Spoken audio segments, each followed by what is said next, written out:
wage a relentless war to the last drop of blood against anyone who dares to attack our states. Le Burkina Faso vient d'annoncer un projet routier de 200 milliards de dollars, soit plus que l'intégralité de son PIB. Comment est-ce possible et pourquoi la Chine et les États-Unis s'y intéressent-ils soudainement? Découvrons-le. Tout a commencé sans feu d'artifice, sans défilé. Et bien sûr, sans couverture médiatique occidentale, seulement un communiqué discret du gouvernement, quelques articles épars, et puis, soudain, une vague de mouvements à travers le paysage burkinabé. Des centaines de machines de construction ont commencé à se déployer dans chaque province du Sahel. Jusqu'au centre-sud, des villages entiers se sont arrêtés pour regarder les bulldozers aplanir des pistes que personne n'imaginait, voire goudronner un jour bientôt. Le chiffre est devenu impossible à ignorer, 200 milliards de dollars. C'est ce qu'a annoncé le gouvernement du président Ibrahim Traoré, un investissement prévu dans le cadre du tout nouveau programme Faso-Mebo, une initiative nationale visant à rénover entièrement le réseau routier du Burkina Faso. Pour mieux se rendre compte, le PIB total du pays tourne autour de 20 milliards de dollars. Ce n'était pas seulement audacieux. C'était inimaginable, mais ce n'était pas du bluff. Quelques semaines après l'annonce, plus de 900 engins lourds ont été acquis, expédiés et déployés. Non pas loués, mais achetés et non pilotés par des équipes étrangères. Ils étaient aux mains d'ingénieurs locaux et de jeunes formés sur place. Des images de drones venus des zones rurales ont montré une transformation en marche, des colonnes de compacteurs traçant des voies à travers la savane, des communautés isolées découvrant le bitume pour la toute première fois de leur histoire, et des équipes logistiques dessinant des réseaux qui finiront par couvrir des milliers de kilomètres mieux. Encore, ce projet ne devait rien à une politique de la Banque mondiale, ni à une restructuration du FMI, ni à une assistance technique étrangère.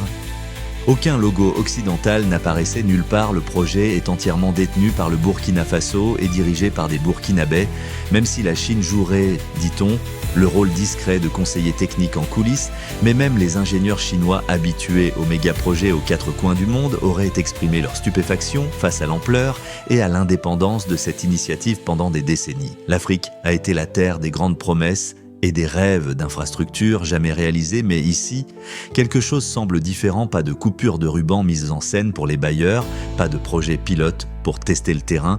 C'est une exécution totale, avec une cadence d'urgence quasi militaire. Pourtant, une question persiste: comment un pays confronté à des menaces sécuritaires, des pressions économiques et des décennies d'instabilité a-t-il réussi un tel pari sans que personne ne voie rien venir? Des sources proches de la présidence évoquent une préparation minutieuse des mois à l'avance. Traoré aurait mis de côté des milliards issus de l'or, multiplié les partenariats stratégiques et mobilisé les ressources nationales, le tout loin des projecteurs internationaux. Il construisait le moteur avant même d'annoncer la course, comme l'a résumé un analyste. Mais au-delà de l'argent, c'est l'ampleur de l'organisation qui frappe le plus. Ce n'est pas un projet vitrine limité à la capitale ou à un seul axe stratégique. Chaque région est concernée. Chaque province a son objectif dans certaines zones. Les routes se construisent de nuit sous haute protection pour ne pas ralentir le rythme, même là où les insurgés pourraient tenter de saboter. Et les ambitions ne s'arrêtent pas aux routes, au cœur du plan Faso-Meboa. On trouve l'idée d'intégrer le réseau routier aux pôles agricoles, à l'électrification rurale, aux écoles et aux cliniques, créant une véritable grille physique de développement qui, si elle se concrétise, pourrait redéfinir ce qu'on pensait possible pour un État d'Afrique de l'Ouest. Les sceptiques attendent que tout s'écroule sous le poids de ses propres ambitions. Mais pour l'instant, le mouvement s'accélère et à huis clos. Même des gouvernements jusque-là sceptiques réévaluent désormais leur position vis-à-vis du Burkina Faso, se demandant s'il ne s'agit que d'un coup de com' passager ou des prémices d'un basculement continental. Le Burkina Faso, qu'on ignorait autrefois sur la carte, est désormais au centre de toutes les attentions. Chaque kilomètre d'asphalte construit semble écrire un nouveau chapitre de l'histoire africaine. Et cela amène une autre énigme. Qu'est-ce exactement que l'initiative Faso-Meboa? Quelle est sa structure et comment a-t-elle émergé avec une telle force? Prenons un instant pour dire un grand merci à la communauté Black Culture Diary, où les voix noires, les histoires et les héritages sont préservés et amplifiés en devenant membre. Vous ne faites pas qu'aider la chaîne. Vous rejoignez un puissant mouvement culturel, poursuivons l'annonce des 200 milliards de dollars, a peut-être sidéré le monde. Mais ce qui se cache derrière est encore plus remarquable. L'initiative Faso-Meboa n'est pas un méga-projet tapageur construit juste pour faire la une des journaux. C'est une machine nationale structurée et conçue pour transformer le pays. Et plus on s'y plonge, plus elle paraît radicale pour la plupart des gens. Un projet routier rime avec béton, asphalte et kilomètres, mais ce que le président ce n'est pas simplement une opération de construction routière, c'est une refondation de la logique d'État. Au fait, Faso-Meboa n'a pas débuté par de grandes cérémonies fastueuses ou des consultants étrangers venus présenter des PowerPoint. Il est apparu déjà armé des engins, des cellules régionales d'action, et ce que certains appellent une précision quasi militaire, car cette initiative ne passe pas par les ministères civils habituels, souvent englués dans la lenteur bureaucratique. Elle fonctionne selon un cadre de développement en temps de guerre, un système centralisé axé sur l'action, pas sur la négociation, pas de dossiers en suspens. Pas de chevauchement, chaque bulldozer suit une carte, chaque équipe a une échéance et chaque village n'aura une route que s'il répond à un objectif précis.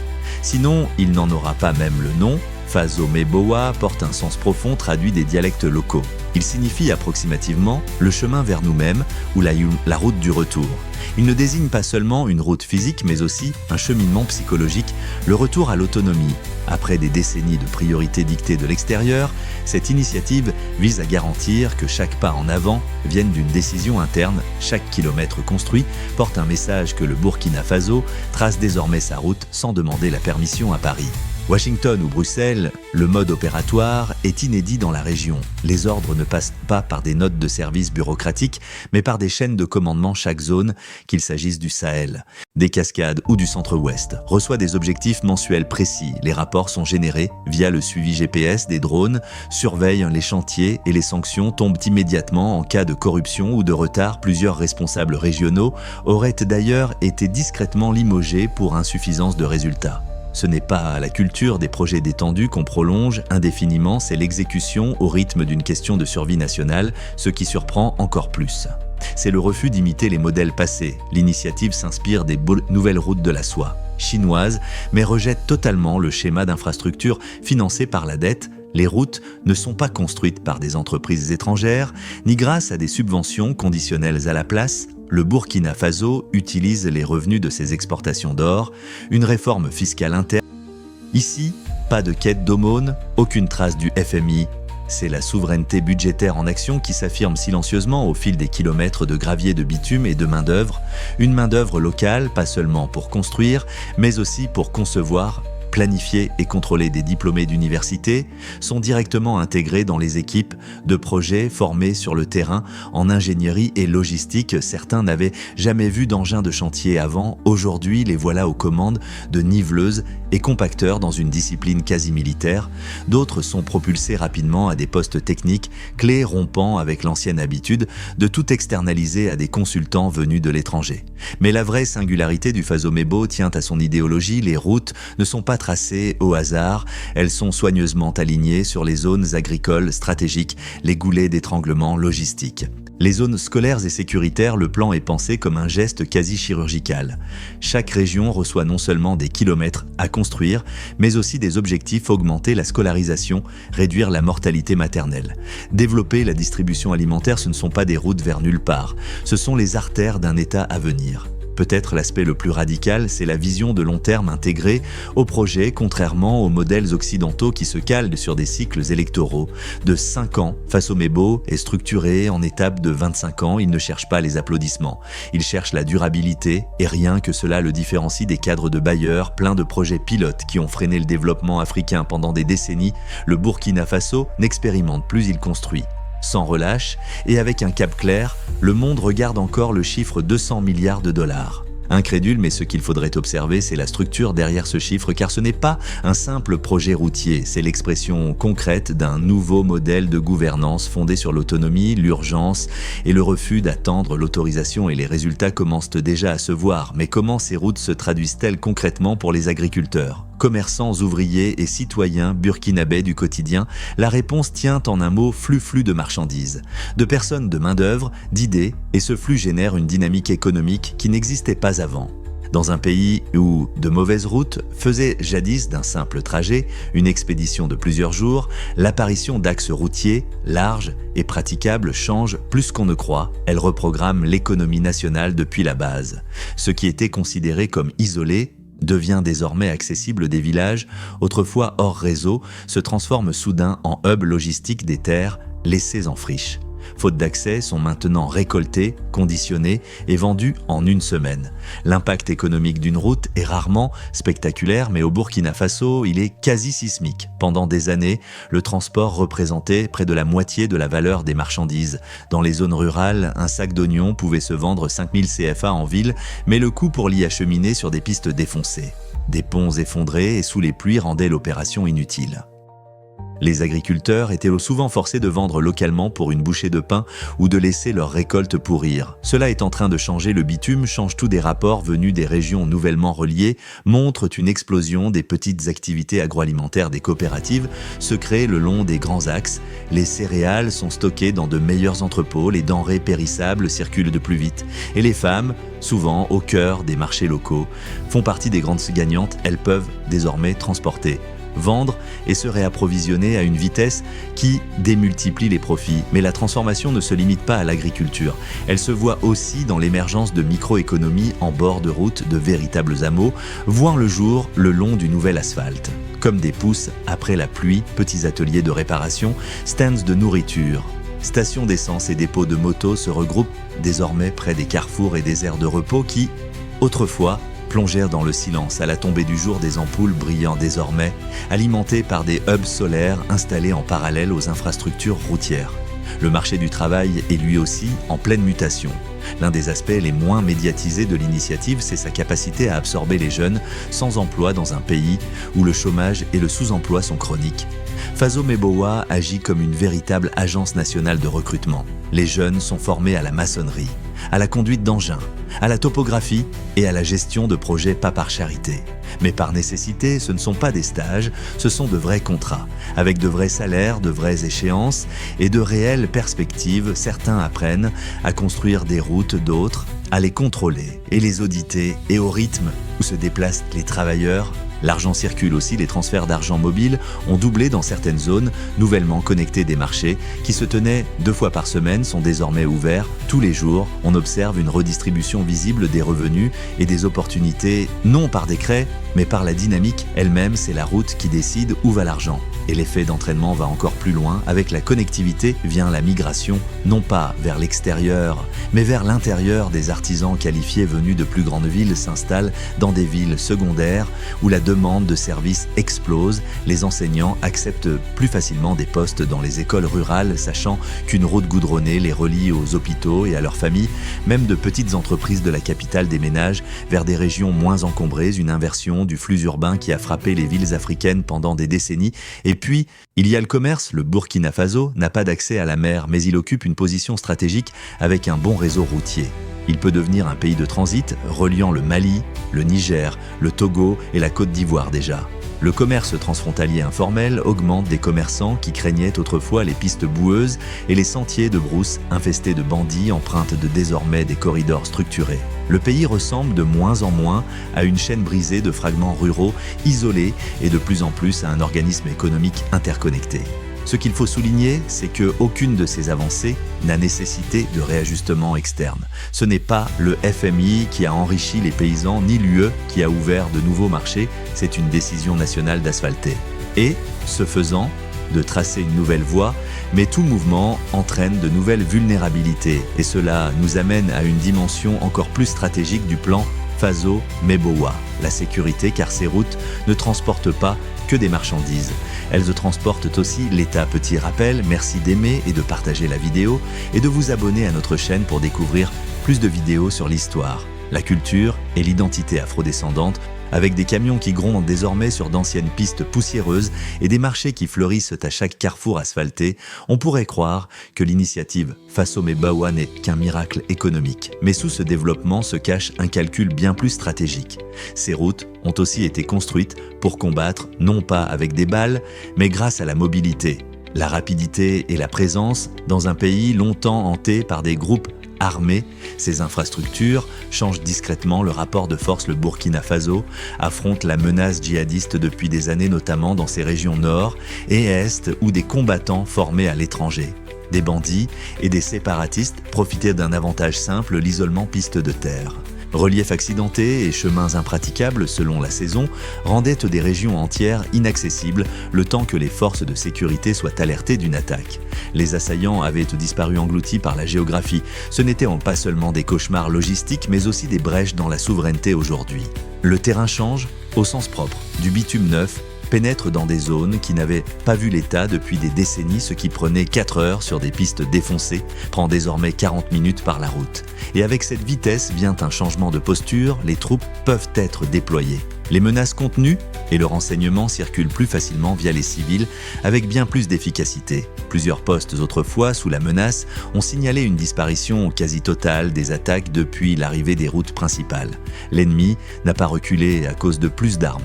Il a reculé parce que l'État est arrivé le premier et ce ne sont pas que l'armée qui en profite. Des communautés autrefois obligées de traiter avec des groupes armés pour se déplacer, faire du commerce ou accéder à l'eau choisissent maintenant leur camp et de plus en plus elles choisissent l'État. Pourquoi ? Parce que les routes n'ont pas seulement amené des soldats, elles ont apporté la confiance des cliniques mobiles, arrivent désormais à l'heure des chaînes d'approvisionnement, livrent de la nourriture en période de sécheresse. Les écoles reçoivent leurs fournitures sans retard. En somme, l'État n'est plus une idée abstraite à Ouagadougou, c'est un réseau visible et opérationnel qui arrive vite sur le terrain. Il y a aussi un aspect de guerre psychologique dans des zones longtemps oubliées. La vue de bulldozers, niveleuses, rouleaux compresseurs et géomètres est déstabilisante. Des générations entières ont grandi sans jamais voir de chantier. Conduit par l'État, pour elles, l'action publique se résumait aux tentes des ONG ou aux convois de l'ONU, mais aujourd'hui, l'État a ses camions, ses logos et ses propres équipes formées et sûres d'elles. Convaincu que la visibilité est une force, cela montre que le Burkina Faso n'attend pas d'être sauvé, il renforce sa souveraineté. Kilomètre après même l'ordre de déploiement des routes répond à une logique sécuritaire. Avant de lancer de grands travaux d'asphaltage dans des zones instables, des agents de liaison communautaire sont envoyés pour négocier la coopération, identifier les risques et mettre en place une surveillance locale. Des jeunes du coin sont embauchés pour aider les équipes, créant ainsi non seulement de l'emploi mais aussi l'adhésion. Les villages ne sont plus de simples spectateurs des routes, ils en deviennent acteurs et parfois, des anciens eux-mêmes aident à localiser des caches de groupes armés, protégeant ainsi par avance les routes qui les relient aux opportunités. Et pourtant, la lutte est loin d'être terminée. Il y a eu des attaques, notamment contre des convois de nuit et des chantiers isolés. Mais l'administration Traoré s'y attendait, c'est pourquoi le projet inclut des unités mobiles de défense spécialement chargées de protéger les infrastructures. Clé, un hybride entre ingénieurs et soldats qui construisent et défendent les artères de l'État en même temps. C'est cela qui rend Fassomé Boa si unique. Il comprend qu'en Afrique, l'infrastructure n'est jamais neutre, c'est un terrain de lutte et celui qui le contrôle l'avenir. Ce qui est frappant, c'est que cette stratégie sécuritaire n'est pas vendue par de grands discours, ni par un ton martial, juste par des actes calmes, coordonnés et déterminés. Mais le message est clair, ces routes ne font pas que relier, elles protègent. Pourtant, avec cette intégration civilo-militaire, des milliards investis et une frontière floue entre développement et défense. Une question dérangeante émerge, le Burkina Faso devient-il un modèle de stabilité ou bien la cible de sa propre ambition à présent ? Il est clair que Fassomé Boa est bien plus qu'une simple infrastructure, c'est une déclaration d'intention, un message gravé dans la terre même du Burkina Faso. Nous ne serons pas brisés et nous ne serons pas contrôlés, mais à mesure que les routes s'étendent, reliant provinces, marchés et zones de conflit, quelque chose d'autre s'étend aussi, l'influence. Et l'influence, en géopolitique, n'est jamais silencieuse. En quelques mois seulement, après le lancement des rumeurs, ont commencé à circuler dans les capitales voisines. Mali, Niger, Togo et même une partie du Ghana auraient envoyé des émissaires pour étudier le modèle, non pas parce qu'il est parfait, mais parce qu'il est audacieux, un gouvernement sous sanction. Confronté à une insurrection et sans soutien traditionnel des bailleurs, vient pourtant de lancer un méga-projet à 200 milliards de dollars et le réalise avec une discipline militaire et des résultats visibles. Cela ne fait pas qu'étonner, cela bouscule les certitudes. Les institutions occidentales, habituées à imposer le calendrier du développement africain, se trouvent aujourd'hui embarrassées. Voici un État qui agit hors du scénario. ignore les procédures de la Banque mondiale, écarte les cadres des bailleurs et livre pourtant des résultats concrets. Cela fait du Burkina Faso un problème. Encore plus perturbant, c'est la vitesse à laquelle le gouvernement Traoré exporte ce modèle idéologiquement lors de réunions à huis clos avec d'autres dirigeants sahéliens. Des responsables proposent déjà un pacte régional d'infrastructures, inspiré de Faso-Meboa, mutualiser les ressources, gérer ensemble les flottes de construction et coordonner des corridors sécurisés au-delà des frontières si cela prend forme. Cela pourrait donner naissance à un bloc sahélien de transport et de défense, hors du contrôle de l'OTAN ou de l'influence stratégique française en d'autres termes. Une Afrique de l'Ouest qui n'a plus besoin de demander la permission, c'est précisément pourquoi la couverture médiatique internationale reste étrangement discrète, peu d'enthousiasme à Bruxelles ou Washington pour saluer une révolution burkinabé qui se passe de leur financement, ignore leurs sous-traitants et prouve que l'Afrique peut gérer des projets de plusieurs milliards selon ses propres termes pourtant, sous la surface.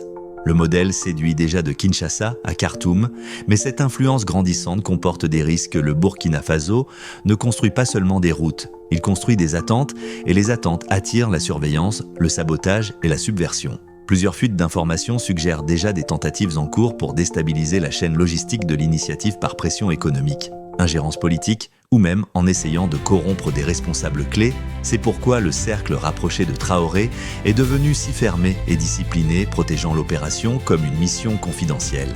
Chaque kilomètre de progrès est vu comme une cible, et chaque victoire locale doit être défendue contre toute perturbation extérieure. Il y a aussi le risque interne de surestimation mobilisé de 100 milliards de dollars, même bien planifié.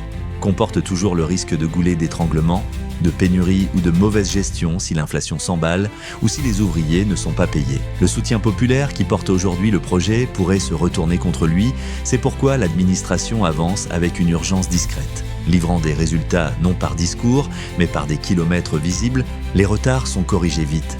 Les erreurs étouffées rapidement, la seule chose qui avance, c'est la route, et peut-être c'est cela.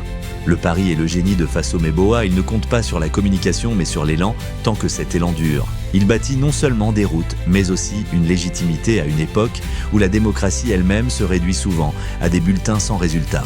Le Burkina Faso propose une autre idée, l'infrastructure comme gouvernance non en théorie, mais en asphalte non comme une promesse de campagne. Mais comme un contrat tenu, il en est un paradoxe pour certains. Traoré devient un modèle de leadership postcolonial ferme, concentré et résolument souverain pour d'autres. Il devient un symbole dangereux, un rappel que l'Afrique n'a pas besoin d'être sauvée, elle a besoin d'espace. Dans tous les cas, le monde est obligé de regarder de nouveau et de regarder de plus près si le Burkina Faso peut. Quelle est l'excuse des autres nations? Ne veulent-elles pas changer? Dites-le nous en commentaire selon vous. Qu'a fait Traoré de différent? Voulez-vous voir plus de vidéos comme celle-ci? Si oui, abonnez-vous à notre chaîne et cliquez sur la cloche à côté. Nous avons décidé de créer des vidéos sur un sujet dont personne ne parle, la culture noire, la civilisation, l'histoire et des preuves ne montrant à quel point les Noirs ont été brillants. Merci d'avoir regardé et à très